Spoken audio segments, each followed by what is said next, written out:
Now, presenting the brave soul who faced the darkest night, inviting you to join her on a transformative journey through the depths of despair and emerging on the other side with a strengthened spirit, the author of God Prince, Jenny Levitt, introducing a special feature, a series of podcasts where our creator shares her story in different... There's actually something when your dad and I have taught the grief classes and led the grief support groups, there's a common idea that sometimes you have to allow yourself to grieve, but then know that you can't stay there, you know.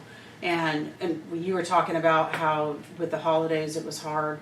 There's a family that lost their son earlier this year that your dad and I had just met with not long ago, and that was one of the first questions they asked us was, the holidays are coming up, you know, how do you handle this? And there are times when you just have to just go on with life because life doesn't stop, but there are also times when you have to allow yourself to grieve, especially early on. I remember going in Jacob's closet and just shutting the door and crying, but I felt better afterwards.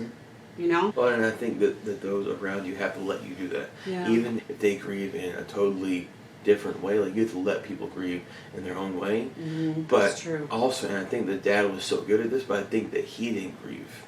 But he was so good in not letting us stay there. And so he would let us, you know, grieve things. All right, guys, like, we have to move it on. Even if we have to gut out, you know, whatever it is, you know, whatever that holiday was or that day was or that memory was, like, we have to gut this out because we have to move on and we can't be stunted here in our lives. And so Dad was really good about that, but I also don't think that he didn't grieve with us so much, and so then he had to grieve after. And so it's, and part of that is his personality, where he felt like he's the protector of the family, he needed to be the strong one, he needed to get us through it.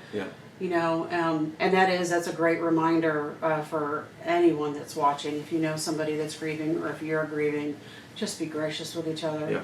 Just really, everybody grieves differently. Men and women grieve differently, and even different women, we all grieve so differently.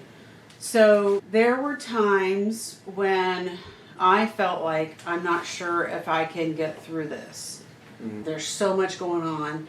And that same family that I mentioned just a few minutes ago that we just met, that was one of the things, you know, that came up, was they just felt so overwhelmed. I'm like, I don't know how I'm ever going to get through this, short term and long term.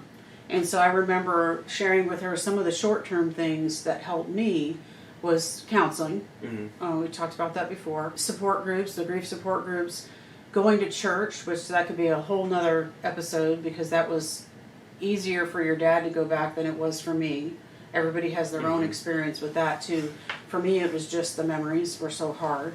Friends, and one of the things that came up with that family recently was they were surprised at the friends who weren't there for them, but then they were surprised at the people who stepped up to the plate and were there for them. And we told them that not only happened to us, but it's actually something we've heard very common, and relationships will shift, you know, after that. And then in the long term, just really digging in deep with my relationship with Jesus, finding his grace when, like we talked about a little while ago, when you don't want to get out of bed, but you wallow in that self-pity or whatever it is that you're dealing with at that time, finding God's grace there. That I don't find judgment from him, but his grace and his hand to come alongside us. Those things have helped me. Well, and then in those moments, I like to have a scripture and then like a song, because I just need to be reminded of God and, you know, the truth of the Bible. And then songs, if you find, you know, good ones, they can be used for great things, you know. And so to encourage you and to help you to take the next step, and okay, like, you know, so I feel this way, but I'm going to get out of bed, or I'm going to go and do this, I'm going to join a ministry, I'm going to, you know, so getting back involved, all those things. And so just finding that, and it's almost like a gift from God, you know, to you in your spirit. And so you can find those songs that will help you to take the right steps, and then obviously scriptures. And so whenever you find one of those, like, and so now, like, everybody's got one of these. And so just like have it in there, and so that you can just open it up and, you know, go read it and just remind yourself of what God said, and that God's not a liar, and all these things. I think that that's what really helped me to get over, some of these things. Was whenever a friend of mine was like, okay, because it had been a while and I was still struggling with anger and bitterness and just hopelessness. And so he just finally asked me, and I'm sure that to him he was getting kind of annoyed and frustrated because he hadn't gone, through this with us, and so he didn't know what I was really feeling. He could, sympathize, but he didn't know what I was going through. But he was finally just like, do you believe the Bible? And as a Christian, you can't really say, well, no. And so I was like, yeah. And he was like, okay, so all of those, the verses, they're the truth, right? And I said, well, yeah. And he said, okay. And he's like, so you're not living by that right now, though you're living by your emotions and by your feelings. And he said, and so every day, just read one, and then live that day by that. That is scripture. A true friend. And if friends, if you don't have a friend like that, pray and ask God to lead you some good friends like that. Well, because he had endured a lot of my bitterness, my anger, and all of those things. But I mean, finally he was like, listen, man, like, and it wasn't even that he didn't want to go through all that with me. It was that he saw my heart and how I was becoming twisted up and bitter and bent, and honestly, I wasn't really a Christian at that time. So I was still professing it, but just whenever you're so bitter that you can't see anybody's actions as what they actually are, and you're always looking for, so they did this because they want something, or they have to do this, and so you're not really loving people. And so I think that's what it actually was, is that my love had become so cold. And so he I saw that, and he was a great friend, just to point me back to the Bible and what I know to be the truth in that moment. Did you notice what we've noticed is that the friendships kind of shifted, though?